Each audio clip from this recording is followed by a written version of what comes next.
Vous savez, je sens l'onction de Dieu en ces lieux. Je sens l'onction de Dieu en ces lieux et ça me fait peur. Ça me fait trembler. Mais je bénis le Seigneur. Je ne sais pas si le clavieriste sera parti ou restera avec moi. Tu partiras? Tu seras parti? Il n'y a pas de problème. Je demandais juste.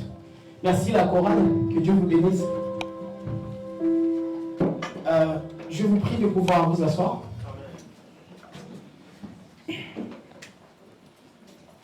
J'ai un sentiment que je ne sais exprimer.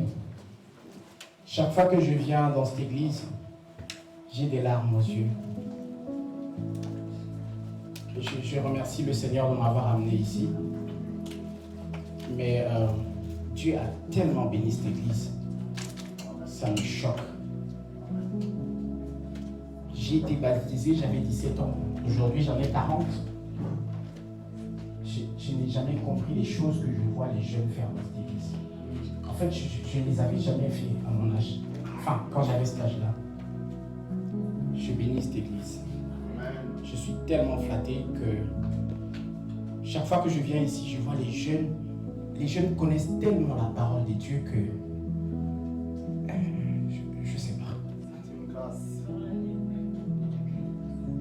Et je suis sûr que c'est à cause du cœur de l'homme de Dieu. Amen.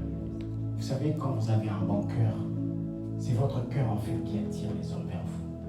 Ce n'est pas votre parler, ce n'est pas votre comportement, mais c'est le cœur qui attire les hommes. Et de ce fait, je voudrais remercier mon pasteur, mon père. I love you so much, you know what I'm saying? C'est quelqu'un de bon, de bien. Il m'a reçu dans son bureau. On a eu le temps de parler. Et il a cru en moi. Vous savez, il est très difficile que l'on donne la chair à tout le monde. Les gens font des choses très graves, surtout en ces périodes. Et après, se donnent des noms et traversent des milieux pour venir servir dans la sacrificature. Il a cru en moi. Je priais en fait que Dieu lui parle, pour que Dieu fasse témoignage de moi en lui, au lieu que je fasse témoignage de moi-même. Et je suis certain que Dieu l'avait fait. Je le remercie beaucoup. Et je remercie sa charmante épouse, ma prophétesse.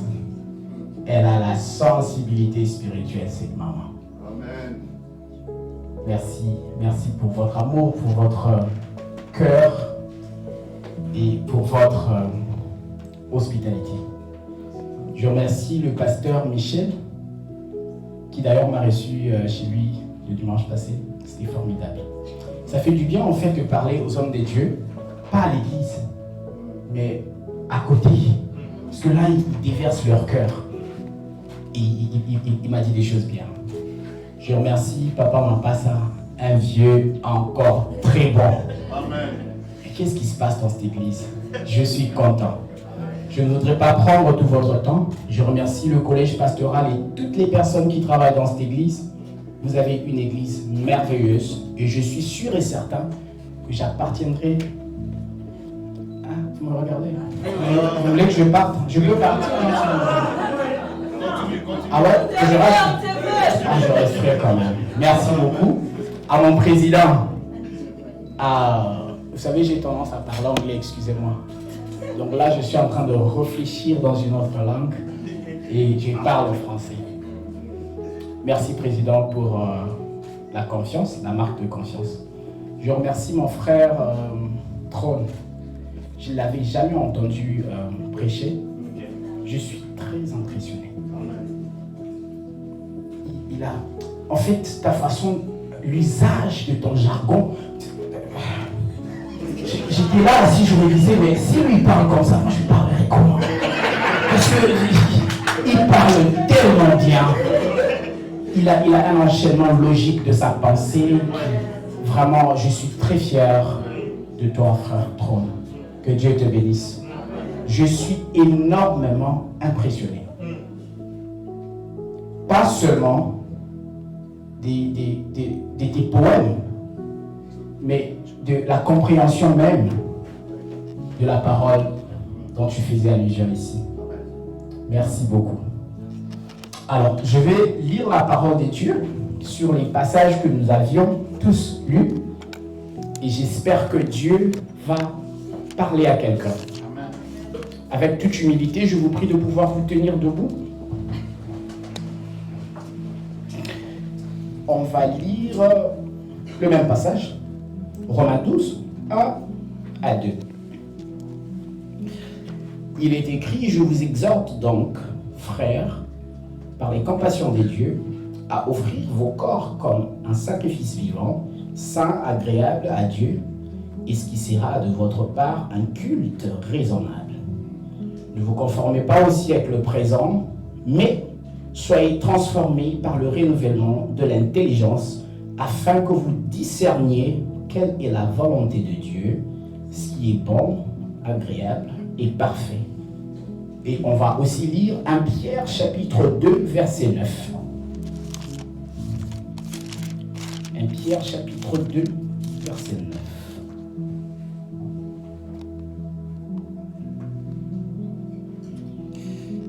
Il est écrit, vous, au contraire, vous êtes une grâce élue, un sacerdoce royal, une nation sainte, un peuple acquis, afin que vous annonciez les vertus de celui qui vous a appelé des ténèbres à son admirable lumière. Vous qui autrefois n'étiez pas le peuple et qui maintenant êtes le peuple de Dieu, vous qui n'avez pas obtenu miséricorde et qui maintenant avez obtenu miséricorde, nous pouvons nous asseoir dans la présence de Dieu. Recevez les salutations de ma charmante épouse. Amen. Elle était en train de prier ensemble avec moi. Elle disait tout le temps, qu'est-ce que tu as fait? Est-ce que tu évolues et tout ça? Ça va? Je sais que tu es occupé et tout ça. Elle avait un cœur attaché à ce que je devais faire ici. Et donc, elle vous salue. Amen. Voilà. My bishop. Ce n'est pas parce que les hommes approuvent de certaines choses que c'est la volonté de Dieu. Ce n'est pas parce que quelqu'un vous applaudit que Dieu est derrière la chose. Les hommes vivent aujourd'hui selon la validation des hommes et que quand les hommes ne vous ont pas validé, de ce fait, Dieu aussi ne vous a pas validé.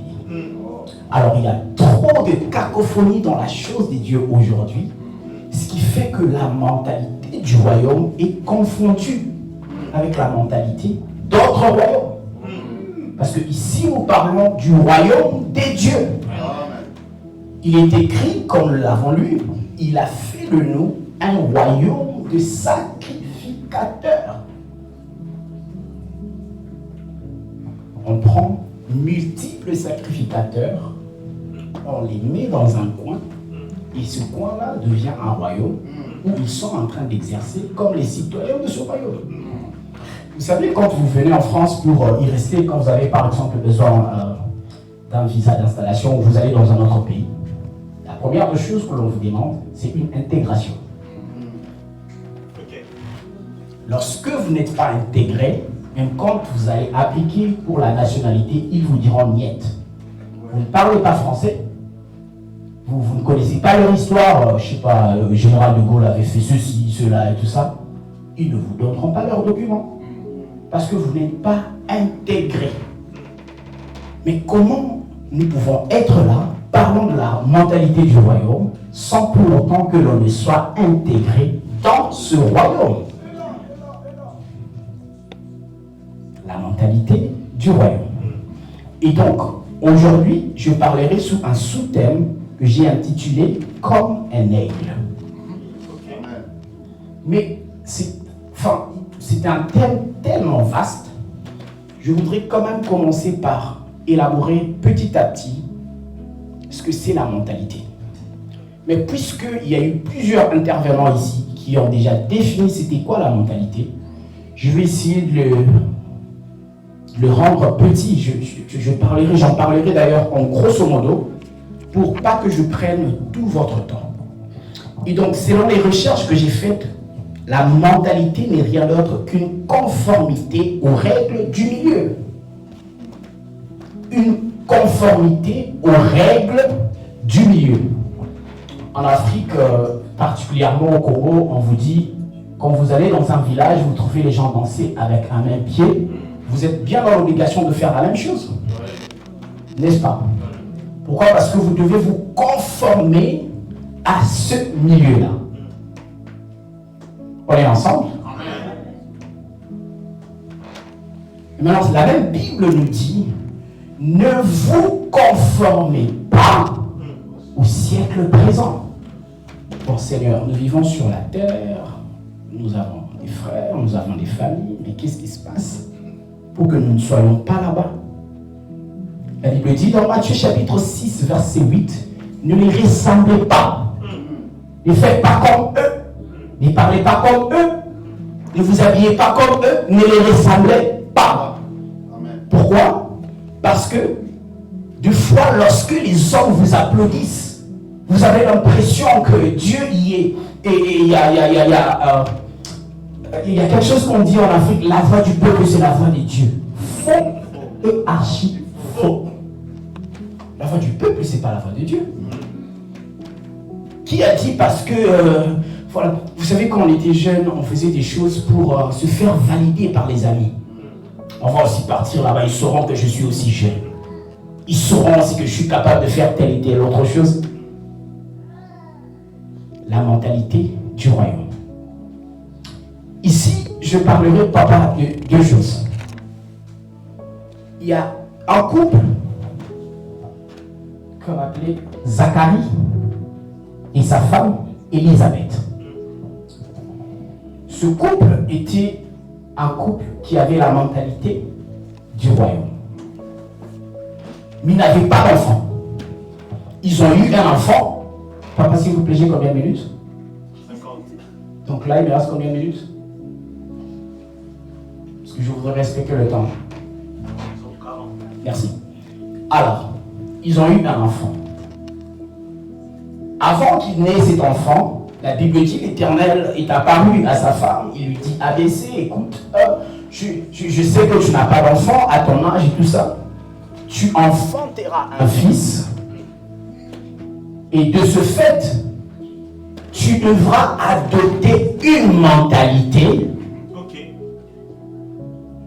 qui fera que ce que je déposerai sur cet enfant sera protégé et couvert. Papa, Zacharie était un sacrificateur. C'était un pasteur. Sa femme était fille d'un sacrificateur. C'est sous-entendu qu'ils avaient déjà une mentalité du royaume. Mais comment ça se fait que Dieu vient insister encore sur certaines choses qui en fait, martelaient sur un comportement à adopter ou sur les interdits? Mais c'était sous-entendu que ces gens devaient vivre déjà dans les interdits parce qu'ils étaient sacrificateurs. Comment Dieu vient encore auprès d'un sacrificateur pour lui dire tu ne vas pas boire, tu ne vas pas faire ce... Mais tu es sacrificateur au départ. Ça veut dire que Zacharie ne pouvait pas. Élisabeth non plus. Et pourquoi Dieu vient marteler dessus? Parce qu'il ne s'agissait seulement pas d'eux, mais de leur descendance. La Bible dit les parents ont mangé les raisins verts et les enfants en souffrent dedans. Ça veut dire qu'il y a certaines choses, lorsque les parents les font, ils le font en se limitant à leur niveau, mais ils ne savent pas ce qui adviendra demain. Un homme dans la Bible, mon président, il s'appelait Ézéchias. Cet homme s'est mal comporté et Dieu a dit, bon, ça va, on va finir ta vie. Il va prier Dieu, Dieu lui rajoute 15 ans. Après un moment, il reçoit des visiteurs à la maison. Alors, Dieu lui dit, tu as reçu qui chez toi? Il dit, non, frère Junior et Eric, etc. étaient venus. Ah, ok. Qu'est-ce que tu leur as montré? Il dit, non, je leur ai montré des choses sacrées. Il dit, ah bon? Mais puisque tu as fait ces choses, toi, tu n'auras peut-être pas de problème, mais ta descendance aura des problèmes. Irresponsable qu'il était, il s'est contenté des 15 ans que Dieu lui avait rajoutés et a laissé sa progéniture dans la difficulté. Et la progéniture qui est restée dans la difficulté, il y a eu des gens, dont Daniel, qui était en captivité à cause d'une irresponsabilité de son père ou de ses parents.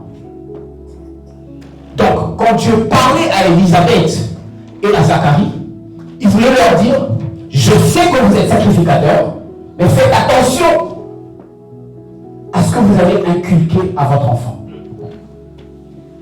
Jean-Baptiste va naître.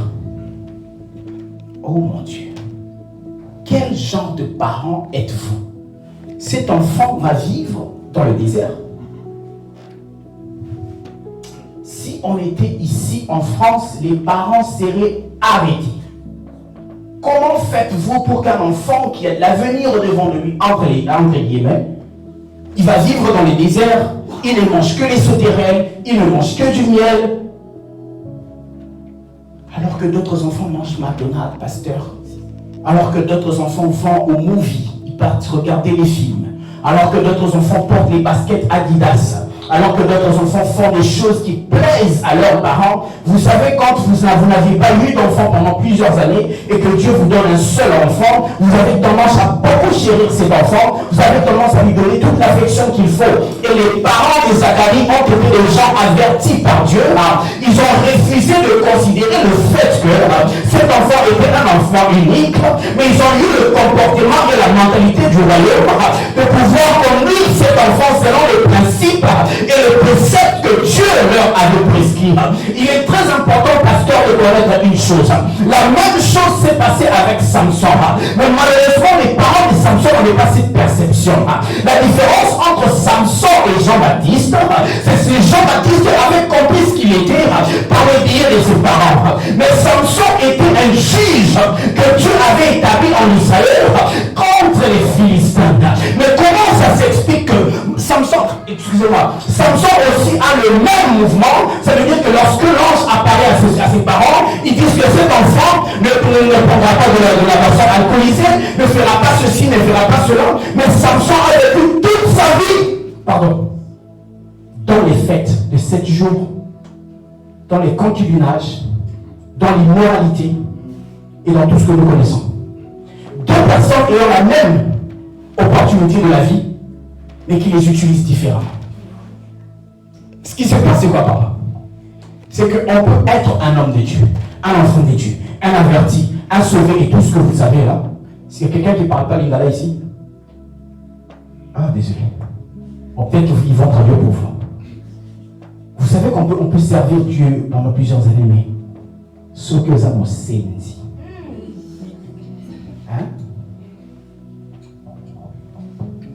On a vu des prophètes qui avaient la grâce de Dieu en eux, qui savaient parler. Mais Azam sait.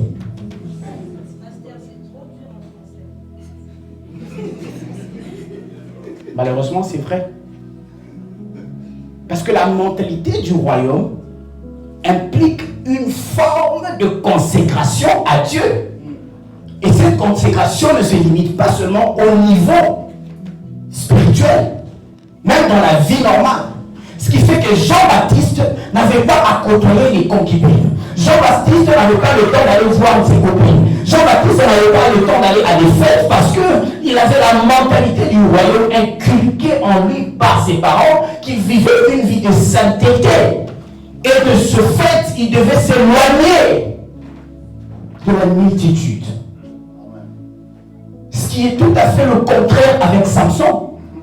Dans Juge chapitre 13 ou 16, je pense, que Samson a la vie des fêtes, à telle enseigne qu'il va faire brûler ses parents vifs. Oh mon Dieu! Moi, le seul.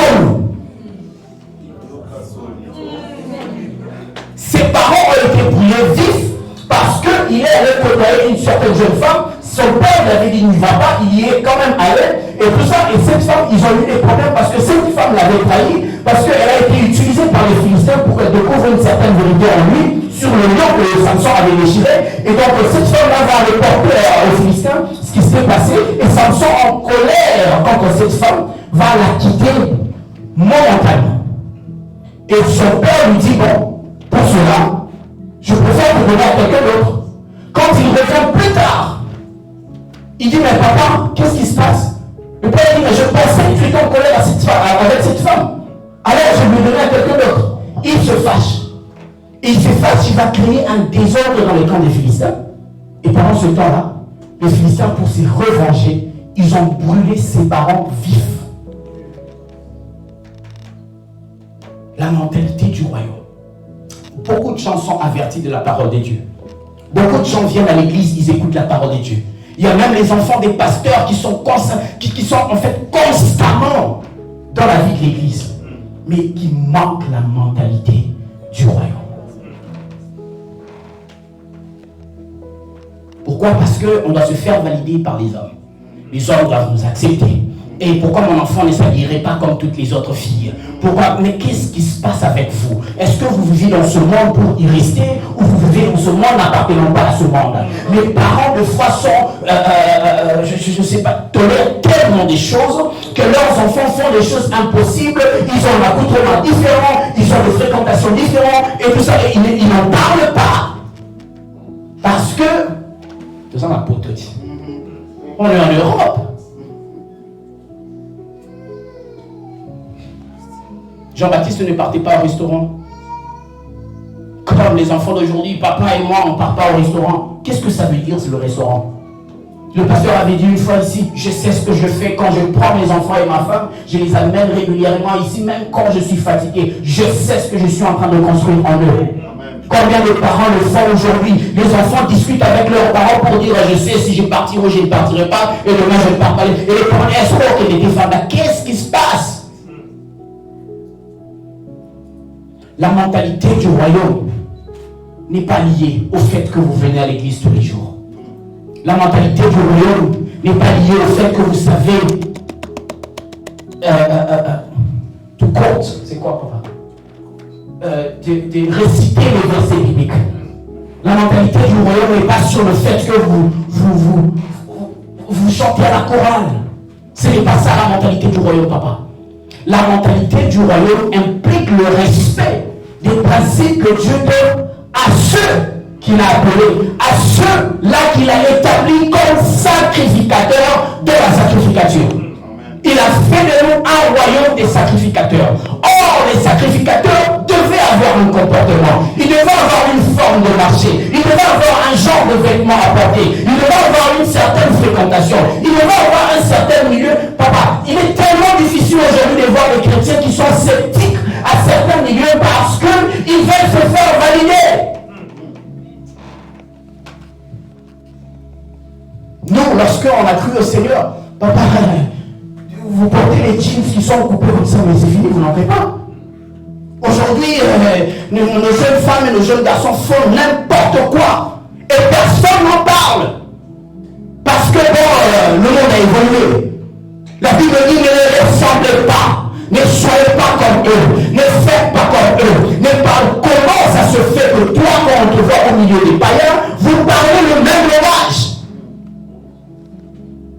On ne sait pas vous différencier. Mais il y a une chose. Faites ce que vous voulez. Prenez l'œuf d'un aigle.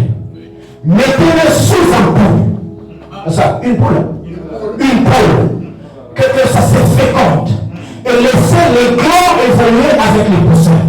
Il est juste un problème de temps. Et vous saurez voir le point de démarcation qui existe entre l'aigle et le problème, c'est que tu te retrouves, c'est comme ça que Jésus a dit, dans Jean chapitre 17, vous êtes dans le monde, mais vous n'êtes pas du monde. Vous pouvez prendre l'œuf d'un aigle, vous le placez sous un pigeon.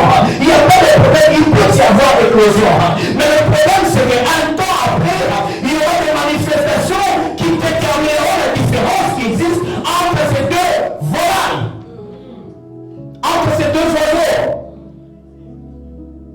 En toi, il y a quelque chose. Amen. En toi, il y a quelque chose. Mais tout ce que Dieu te demande, c'est le renouvellement de l'intelligence. Je dis, en toi, il y a quelque chose. Mais tout ce que Dieu te demande, c'est le renouvellement de l'intelligence. Pourquoi je suis en train de dire ceci? Parce que on peut tous avoir des pattes. mais les pattes n'ont pas la même capacité.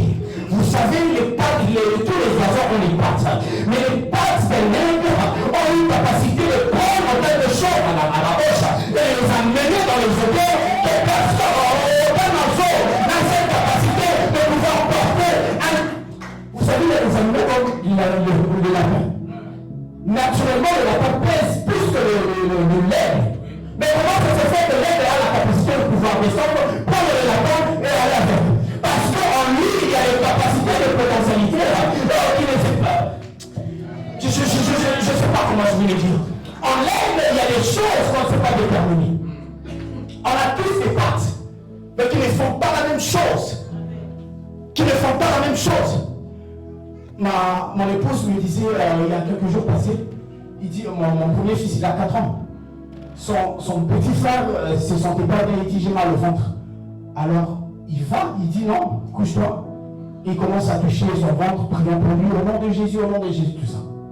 Alors il me dit, j'ai regardé de loin. J'ai dit, en fait, c'est ce qu'on appelle la mentalité du royaume.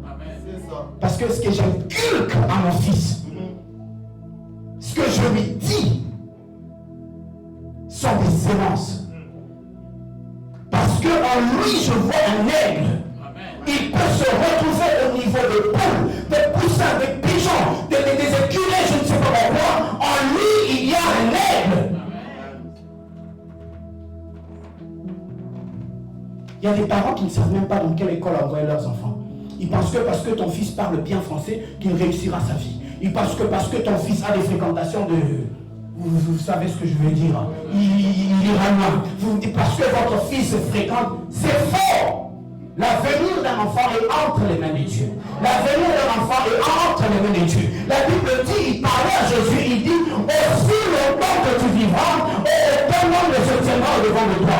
Pourquoi? Parce qu'à cause de ce livre de la mort, lorsque tu apprends ces choses à ton fils, tu es en train d'inculquer la mentalité du royaume. Et cette mentalité est une mentalité qui ne s'arrachera jamais du chef de ton enfant. C'est comme ça qu'il est détruit. Apprends à ton enfant les choses tu sais alors qu'il est jeune. Quand il grandira, il ne s'en détournera pas. Amen. La mentalité du royaume. Comme un aigle. Maintenant, il est tellement vaste. Cette histoire de l'aigle, je ne voudrais pas en parler en détail. Mais je parlerai de 2 choses. Avant ces 2 choses, est-ce que vous savez que l'aigle, même quand il vit au milieu de poussins, il n'a pas les mêmes capacités de pouvoir prendre son envol de la même manière? En toi, il y a des choses. En toi, il y a des choses. Et ces choses ne demandent qu'une et une seule chose. Le changement de mentalité. Le changement de mentalité. Je dis le changement de mentalité.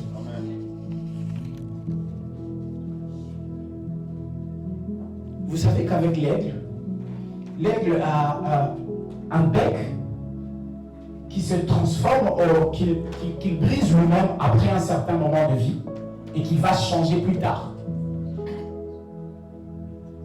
Avec un aigle, vous voyez des transformations qui prennent place en lui, mais qui en fait sont les transformations qui ne s'appliquent pas à d'autres oiseaux.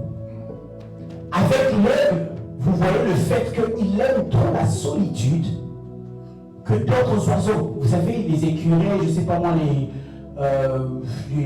hirondelles, etc., marchent ensemble parce qu'ils aiment s'évaluer. Ils aiment s'approuver entre eux. Ils aiment se solidifier. Ils aiment dire, oh ouais, on est là, ils se manifestent. Dans la plupart des cas, l'aigle vole seul. Pourquoi? La mentalité. Quand tu sais ce que tu es, quand tu sais ce que tu veux, quand tu sais ce que tu n'as pas besoin d'attendre que les hommes t'applaudissent. Jean-Baptiste n'attendait pas que les hommes l'applaudissent. Il avait un seul esprit de pouvoir attendre le moment venu pour présenter le Christ. Et de ce fait, il s'est consacré toute sa vie, toute sa jeunesse a été consacrée pour attendre le moment où il parlera de Christ et lui seul. Parce que c'était ça sa mission. Et plusieurs environnement sont des gens en fait qui ne connaissent même pas leur identité. Certains d'entre eux viennent même prêcher la parole, mais en fait il ne sait même pas ce qu'il est. Et ce qui fait qu'il ne sait pas établir certaines limites ou certaines concentrations par rapport à sa vie, parce qu'il ne sait pas ce qu'il est. Il ne sait pas ce qu'il est. Faites cet examen, pasteur, appelez les gens, posez-leur la question. Même Jésus a demandé à ses disciples, qui pensez-vous, qui dites-vous que je suis? Qui dites-vous que je suis? On peut être ensemble, avoir les mêmes mouvements. On n'a pas la même destinée. Amen. On peut être dans une même école, apprendre les mêmes choses. On ne va pas les déployer de la même manière. On peut être dans un même environnement. Mon frère a donné un témoignage puissant. On peut avoir même les mêmes dossiers. Lorsqu'on va les présenter dans les administrations, ces dossiers ne seront pas réglés de la même manière. Parce qu'en toi, il y a quelque chose que Dieu a déposé, mais qui ne demande qu'un seul mouvement. Changement des mentalités. La mentalité du royaume. La mentalité du royaume. Maintenant, les deux choses que font l'aigle. La première, papa, c'est l'isolation. L'aigle n'aime pas rester là où il y a tous les oiseaux. Il choisit un lieu particulier. Et c'est la montagne. C'est la montagne. L'aigle peut quitter la montagne, il vient sur la vallée, il prend sa proie, il retourne à la montagne. J'étais en train de lire ce passage. Papa, combien de gens viennent dans la présence de Dieu lorsque Dieu leur donne ce dont ils ont besoin? Ils étaient sur la montagne. Oh mon Dieu, si tu faisais ceci pour moi, ils sont dans les jeûnes et prières et tout ça. Lorsque Dieu libère la chose pour laquelle ils étaient en train de prier, ces gens disparaissent. Ils ne retournent même plus sur la montagne. Maintenant, l'excuse devient, je n'ai plus le temps. L'aigle mange et retourne à la montagne. En fait, il ne mange même pas en bas. Dans la plupart, il prend sa nourriture et va la manger à la montagne. Tu peux être en train de prier pour un vécu, Dieu te donne un vécu. Maman.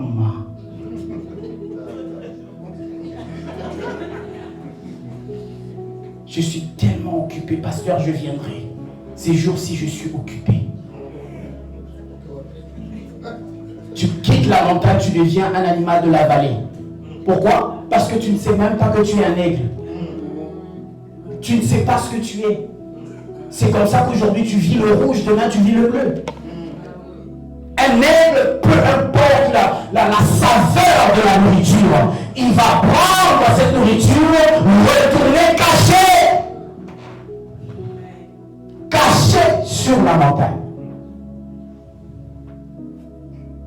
Une autre chose que l'aigle fait, papa.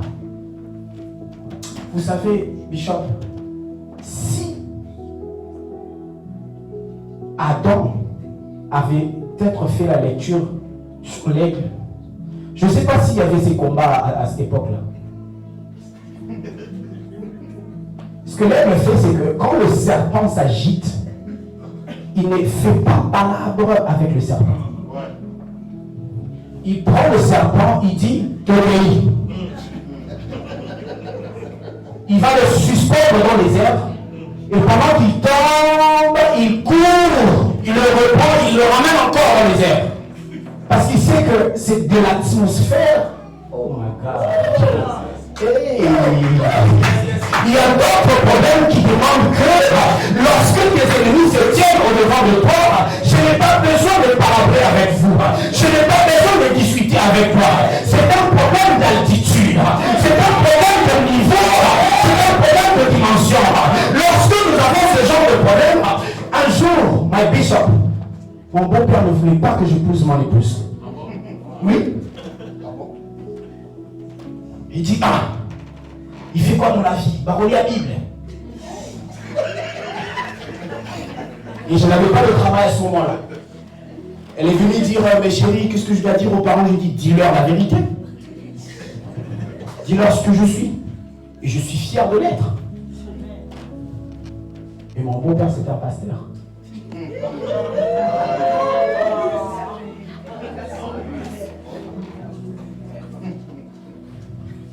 J'ai dit, je vois les serpents commencer à venir. J'ai pris les serpents, Un jour, il y avait le mariage de la petite sœur à madame. Je suis allé dans leur parcelle. J'ai arraché une fleur. Papa Dieu a dit, il fait de nous un royaume des sacrificateurs. Écoute, vous savez ce qui est un sacrificateur? Azalinganga. Azalinganga. Donc vous savez, voilà. J'ai pris une fleur. Je suis allé avec. J'ai dit, Seigneur, ceci est le point de contact entre moi et cette maison-là.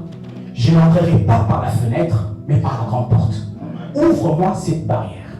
Papa, c'était juste un problème de temps. C'était juste un problème de temps. Pour que j'entende un coup de fil qui dit, vous pouvez maintenant venir. Et ce jour-là, je suis entré dans cette barrière grandement ouverte, avec ma famille et toute ma délégation qui m'accompagnait. Je suis allé posséder la terre à Manamosh, la terre qui était la mienne. Je dis à quelqu'un, le problème, ce n'est pas que le serpent s'agite. Prends le serpent, amène-le dans les dimensions. Prends le serpent, amène-le dans l'altitude. C'est dans l'altitude que se passent les choses. Il y a une différence qui existe entre l'altitude et la latitude. Le problème, c'est qu'en psychologie, il y a une chose qu'on appelle la didactique. Et avec cette didactique, il y a une partie où on parle de la coordination verticale et la coordination horizontale. Mais le problème avec les hommes, c'est que souvent nous avons besoin de la coordination horizontale. La relation qui existe entre les hommes. Ça veut dire que quand j'ai besoin de quelque chose, quand je me sens coincé, je vais voir un autre papa. Alors que avec l'aide, ce n'est pas comme ça. L'aide ne va pas coopérer avec notre façon pour qu'on vienne se lier ensemble pour tuer le serpent qui le menace. Non, lui parle de la coordination verticale. Il l'amène dans les hauteurs où tout se passe dans l'atmosphère. Le problème avec les chrétiens, c'est que leur mentalité, c'est de compter sur les hommes. C'est comme ça qu'il est écrit, maudit soit la personne qui se confie à l'homme. La personne qui se confie à l'Éternel. Pourquoi? Parce qu'il est écrit, ceux qui se confient à l'Éternel renouvellent leur force. Ils prennent de leur vol comme l'aigle. Comme l'aigle. Ils prennent de leur vol comme l'aigle. Ils ne s'éliminent pas de petites choses. Si toi tu es né, tu partais au restaurant, pas comme Jean-Baptiste. Tu faisais toute la vie. Tu es allé dans les bonnes écoles. Tu es venu faire l'université. En quoi est-ce que tu reconnaîtras que Dieu est grand? Parce que tout a été correct pour toi. Mais nous avons vécu la grâce de Dieu. C'est comme ça qu'il est écrit, Satan se confie à leur chariot, d'autres à leur char. Mais nous allons nous rappeler du nom de l'Éternel. Quand les choses passent, c'est la coordination verticale qui compte plus pour nous que la coordination horizontale. Dans l'homme, il y a le mensonge. Dans l'homme, il y a la déception. Dans l'homme, il y a la trahison. Il y a toutes ces choses qui briseront votre cœur. Mais lorsque vous regardez vers le ciel est l'endroit idéal. Le ciel est l'endroit idéal. Changement de mentalité. La mentalité du royaume. Comment tu veux vivre? Tu es né et tu vis sur la terre. Quand tu as un petit poids, tu restes et tu y restes pour toujours. Qu'est-ce qui se passe avec toi? Ah non, et ce qui tue le serpent, c'est que le serpent ne sera pas respiré dans une atmosphère qui n'est pas à lui. L'aigle ne va pas écraser le serpent. C'est l'atmosphère en fait qui va le faire partir. Vous savez, pasteur, si nous parlons de certaines choses, les gens se plaignent. Admettons que un aigle se marie à un poisson. Ils iront habiter où?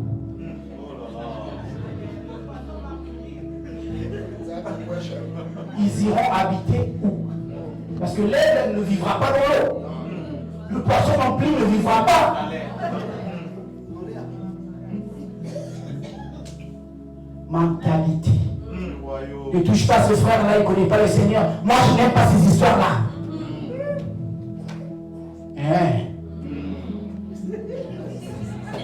cette soeur-là ne connaît pas Dieu. Ce n'est pas parce qu'elle vient à l'église qu'elle connaît Dieu. Non, mais moi, je la connais depuis. Qu'est-ce que tu en sais? Vous irez habiter où? Dans l'eau? L'eau ne vous mourra. La mentalité du royaume. Oh mon Dieu. Et la deuxième des choses,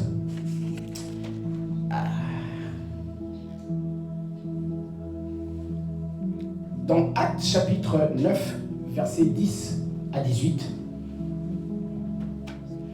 on parle de Paul. C'est une histoire que vous connaissez tous, qui persécutait les chrétiens et tout ça. Et quelque chose se passe, c'est que lorsqu'il rencontre Jésus, il perd sa vue. Quand il perd sa vue, la Bible dit qu'il va maintenant désolé, être envoyé chez un sacrificateur, Ananias, afin qu'il prie pour lui. Et lorsqu'il a prié pour lui, les écailles sont tombées de ses yeux. Mais cet homme était un docteur de la loi.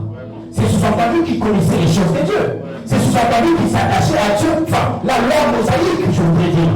Mais qu'est-ce qui fait que lorsque il rencontre le sacrificateur, quelque chose tombe de ses yeux? Le sacrificateur, à cette époque-là, connaissait aussi la loi de Moïse. Mais qu'est-ce qui faisait que le sacrificateur avait la vue? Mais que Paul, qui était la meilleure docteur de la loi, n'en avait pas. C'était un problème d'altitude. Oh. C'était un problème d'altitude.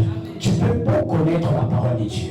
Tu peux bien le citer comme tu le veux. On peut t'appeler tous les noms possibles. Bishop, archbishop, directeur, je ne sais quoi. Si tu n'es pas le genre de personne qui se comporte comme un aigle, qui monte dans les altitudes pour avoir une certaine capacité, frère, tu n'iras pas loin. Tu vas te... C'est comme ça qu'il est écrit que vous êtes des dieux et vous mourrez comme des hommes. Tu ne peux pas être un aigle et tu meurs comme un pigeon. Tu ne peux pas être un aigle et tu meurs comme un épervier. Ça n'existe pas. Toi, tu es un aigle choisit son environnement. Et son environnement, c'est dans l'altitude.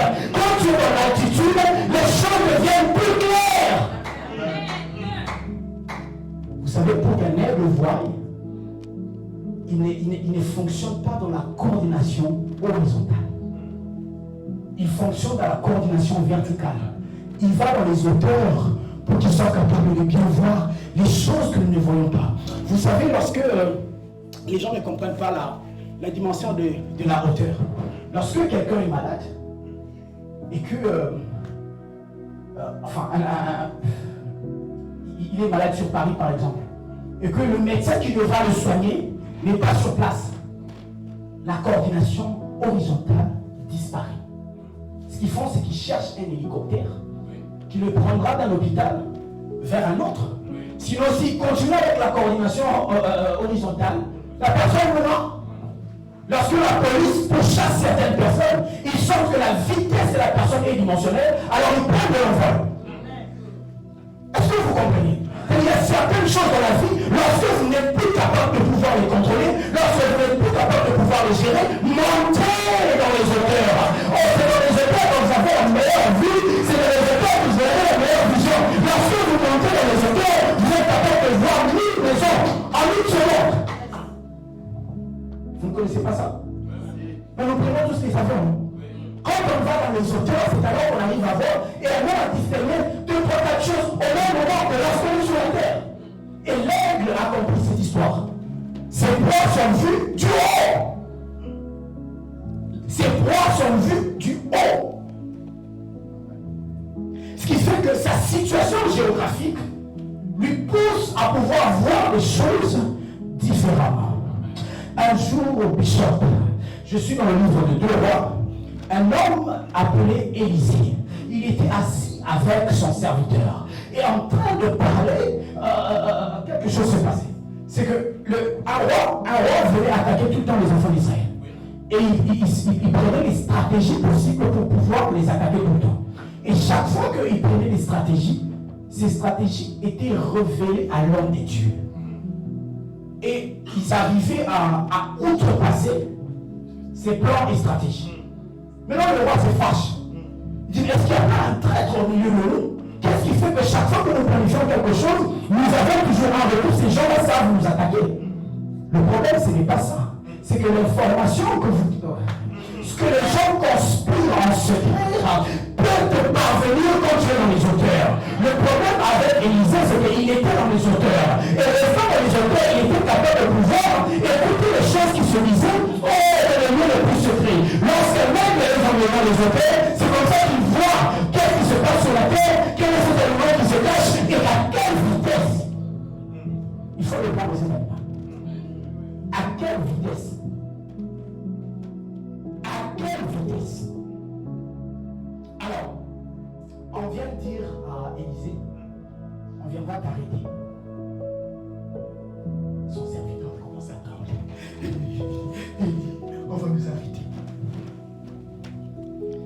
Et Élisée dit, calme-toi. Seigneur, ouvre ses yeux pour qu'il voie qui sont avec nous et qui sont nombreux que ceux-là qui viennent nous attaquer. Qu'est-ce qui se passe? C'est que cet homme était attaché à l'homme de Dieu. Ils avaient une vie de tous les jours. Mais malgré cela, sa mentalité n'était pas la mentalité du royaume. Tu peux être avec le pasteur tous les jours. Tu manges même chez le pasteur. Tu pars chez maman Bibiche. Tu prépares la bonne nourriture.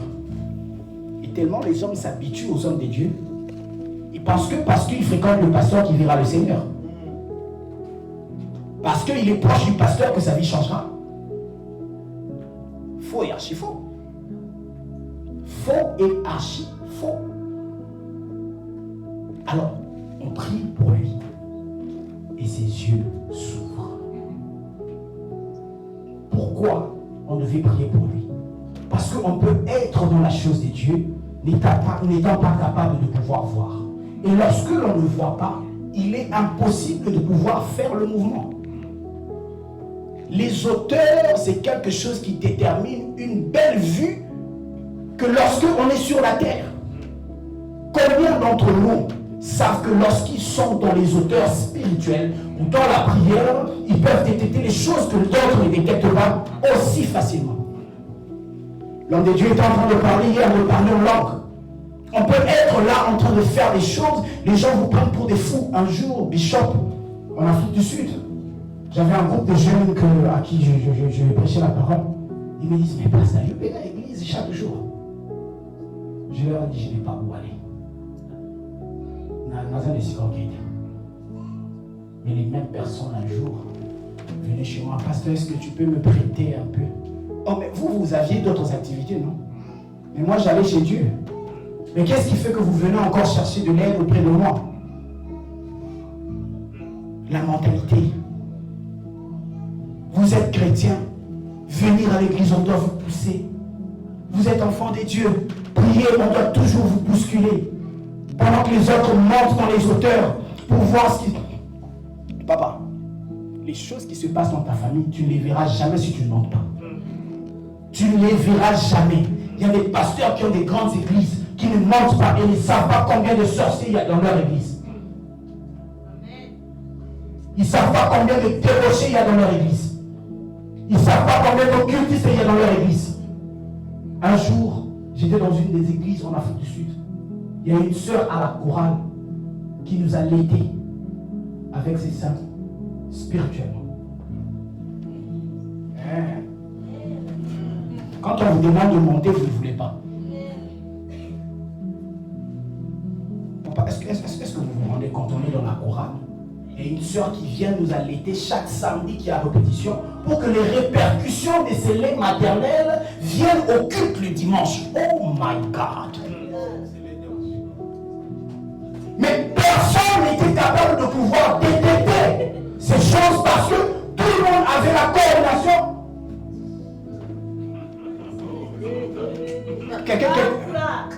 La coordination horizontale. C'est ma sœur priant au Yéli. Au Yéli, famille là-bas. Est-ce que tu connais d'où il vient? Reste sur tes positions. La situation géographique de l'aigle lui permet de survivre. Lui permet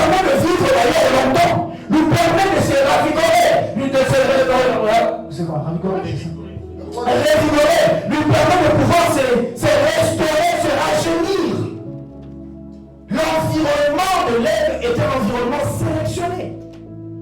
Toi, tu es un enfant de Dieu. Toi, tu es un enfant de Dieu. Quel est ton environnement? Quelles sont tes fréquentations? Si je descends et si je commence à checker les téléphones des gens, on verra des choses. Mais toi, tu es quel genre d'aigle? On va t'abattre comme un aigle. Vous savez, en toi, il y a des capacités. Prends de l'envol. Vas-y, monte. Pourquoi tu veux rester autour des poules? Papa, vous savez, les poussins font tellement du bruit. Ils ne vont nulle part. Nulle part. Dans le calme. L'aigle va juste pousser 2 ou 3 fois. C'est comme ça qu'on peut être dans la maison de Dieu. Lorsque la louange et l'adoration commencent, il suffit d'une seconde pour que certaines personnes entrent dans la présence de Dieu. Mais les autres, vous êtes des poussins, vous n'irez nulle part. Vous n'irez nulle part. Parce que vous voulez faire impression de ce que vous êtes. Vous n'êtes pas. Pas ici, hein, comme le frère a dit. Pas ici. Pas ici. C'est 2 choses, pour pas que je prenne beaucoup de temps, ces 2 choses déterminent comment un enfant de Dieu qui porte la mentalité du royaume doit vivre. Avoir une situation géographique assainie et avoir la vision. Il est écrit au dernier jour, je répandrai de mon esprit sur toute chair. Vos fils et filles prophétiseront, mais vos jeunes gens auront des visions. Bon, on s'arrête là. Qui a déjà eu une vision ici? Une seule personne. Mais l'Esprit Saint, il est où? Ça paraît rigolo. C'est une honte. Papa, pour que quelqu'un commence à avoir des visions, à moins que ce soit une grâce particulière. Mais la procédure et la porte d'entrée, c'est d'abord le baptême du Saint-Esprit. Yes. Et les signes, pas le signe du baptême du Saint-Esprit, c'est de parler en langue. Dans la plupart des cas, les prophètes et les gens qui voient les choses, c'est les gens qui sont passés par cette porte-là. À moins que vous ayez une grâce particulière. Mais combien de gens viennent à l'église, celui présent, ils parlent la langue, et ils vont à la maison, ils interprètent même la même chose, ils sont en train de se moquer de la personne. Vous ne comprenez rien. Jeunes gens, vous ne comprenez rien. La mentalité du royaume ne parle pas de ces choses-là. La mentalité du royaume parle de l'anticipation de l'aigle. L'aigle ne vit pas pour plaire à d'autres oiseaux. L'aigle vit pour vivre sa vie. Il se cache. Il est difficile de détecter le nid de l'aigle. Est-ce que vous le savez? Et de ce fait, il vit très longtemps. L'aigle a une autre chose, papa. C'est que quand l'aigle s'attache à une femelle, il s'attache pour la vie. Pour la vie. Demain tu vas à une autre. Demain tu... Mentalité du royaume. Il suffit que le pasteur fasse quelque chose. L'aigle s'attache à la femelle pour la vie. Oh, ça c'est quel genre d'oiseau? Pour la vie.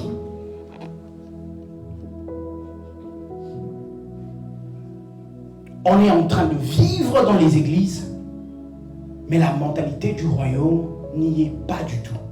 Ce n'est pas parce que nous élaborons les versets bibliques ici, que nous utilisons un bon français et tout ça que nous dispatchons la mentalité du royaume. C'est faux. La mentalité du royaume, c'est lorsque nous descendons aussi dans la vie de tous les jours de ce que nous vivons, nous, en tant que chrétiens, pour commencer à marteler dessus.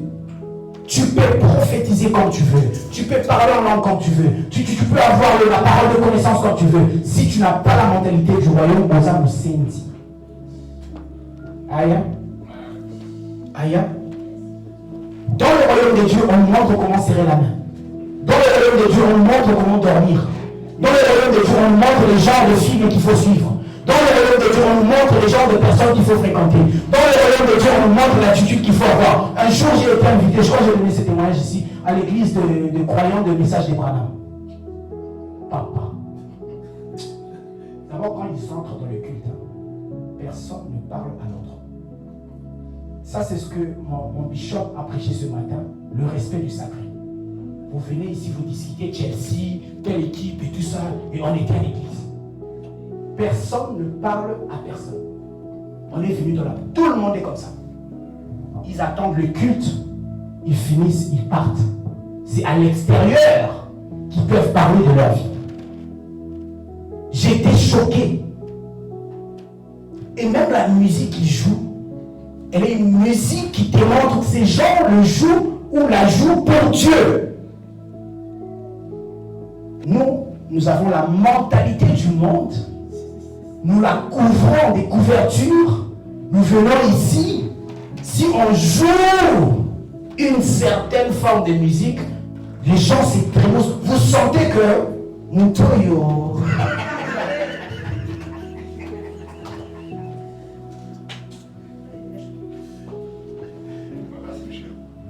La mentalité du royaume. Moi, je n'ai pas prévu de vous dire des grandes choses. J'ai prévu de vous dire 2, 3 choses qui touchent le vif de notre sujet. C'est la mentalité qu'il faut adopter. Si tu veux vivre comme un homme, comme une femme qui veut voir la reproduction ou les retombées de la grâce de Dieu étant sacrificateur, tu as besoin de 2 choses. Un environnement assaini et une vision. Dieu a dit à Abraham, qu'est-ce que tu vois? Ce que tu vois, c'est ce que je te donne. Toi, tu vois quoi? Qu'est-ce que toi, tu vois? Les copines, les amis, aller aux vies, aller à ceci. Et pendant que nous y sommes, les choses sont en train de changer. Les lois se multiplient. Les principes se multiplient. Les choses se coincent de plus en plus. Tu es tellement distrait. Alors qu'il est écrit, rachetez les temps, car les jours sont. Toi, tu es jeune. Tu as de l'énergie avec toi. Au lieu de consacrer, le pasteur a une fois pleuré ici. Il a dit que quand j'avais votre âge, je n'avais pas entendu ces choses. Mais vous qui l'entendez, qu'est-ce que vous en faites? Il n'est pas question ici de se faire la star de l'église. Il n'est pas question de monter sur la chair. Vous savez, il y a un dicton qui dit, quand on n'est pas formé, on ne doit pas informer. Tu n'es pas formé, tu veux passer sur la chair. Ici, ça tue. Nous qui prêchons la parole de Dieu, nous aurons un jugement double. Quand j'y pense, j'ai peur de prêcher.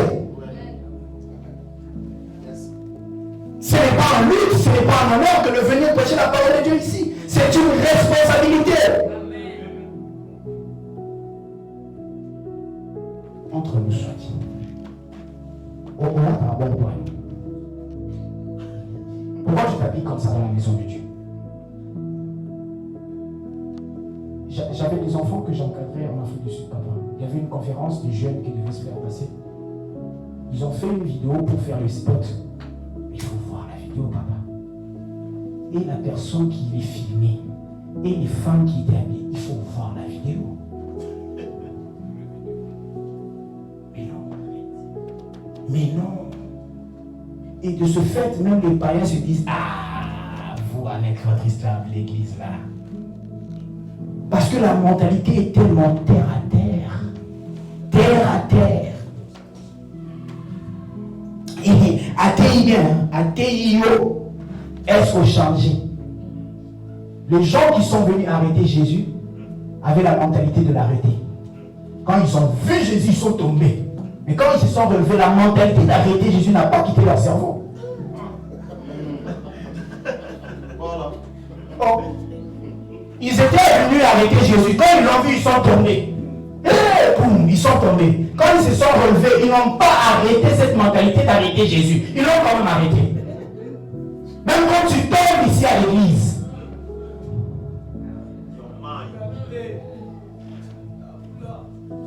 Quand quelque chose ça la calme. Pourquoi tu t'agites? Est-ce que ta mentalité a changé? C'est grave. Vous venez arrêter Jésus. Vous tombez. Au lieu de dire c'est vraiment quelqu'un. Non. Il se lève, il arrête quand même.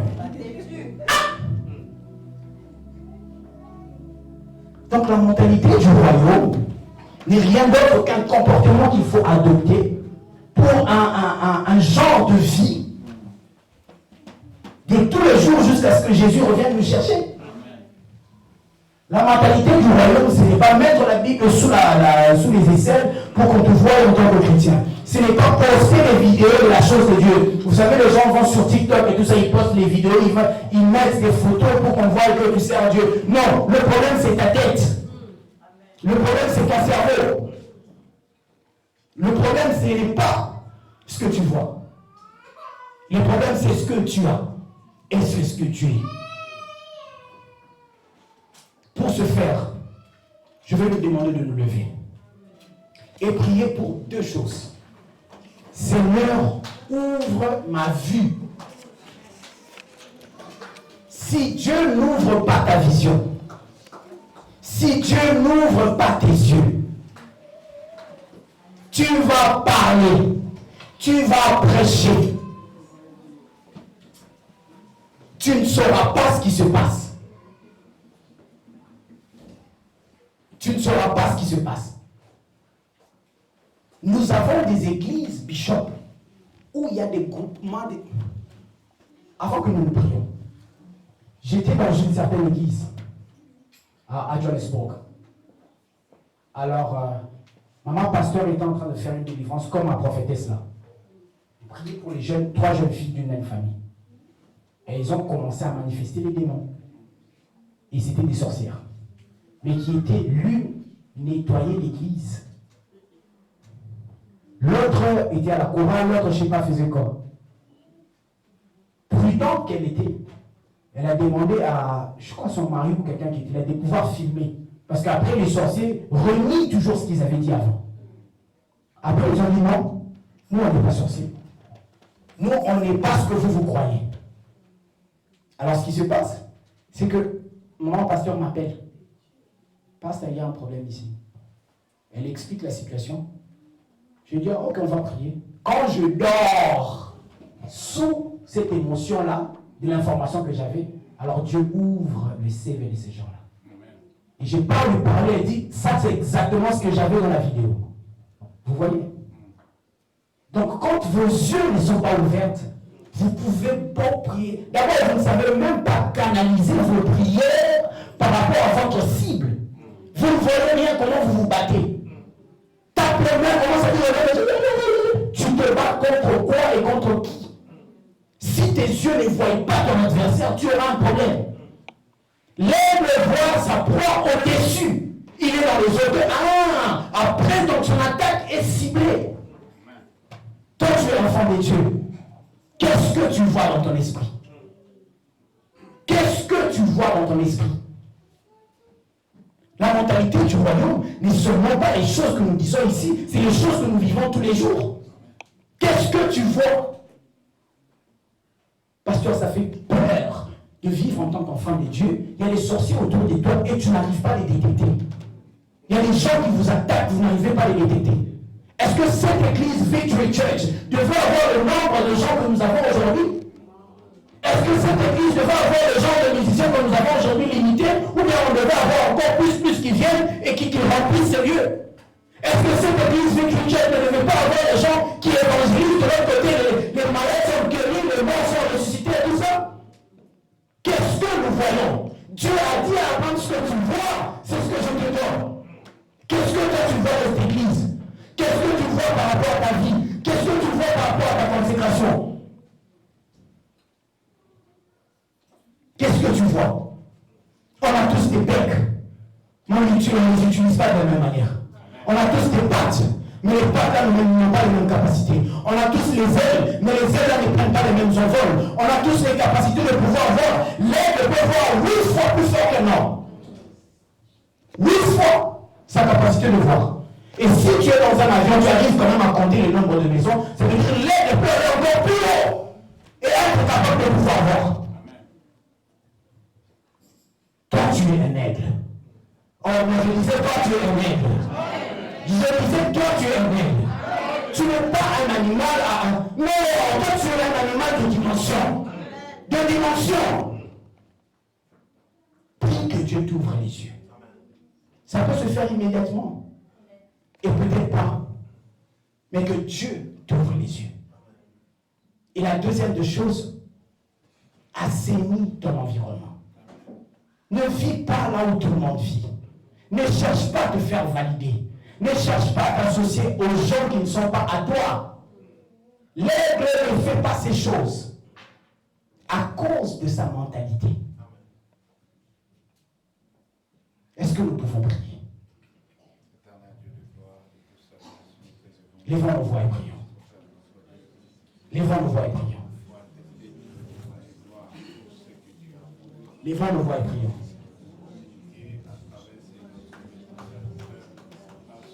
Lèvons nos voix et prions.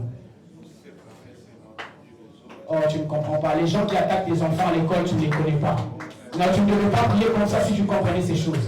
Les gens qui attaquent ta femme au travail, tu ne les connais pas. Les combats contre ton mari à cause des gens que tu as salués, tu ne les connais pas. Si tes yeux ne s'ouvrent pas, tu ne pourras pas y faire. Les gens qui attaquent ton ministère, tu ne les connais pas. Si tu restes calme face à ces choses, alors tu ne comprends pas. Les gens qui attaquent ta destinée, tu ne les connais pas. Il faut que Dieu t'ouvre les yeux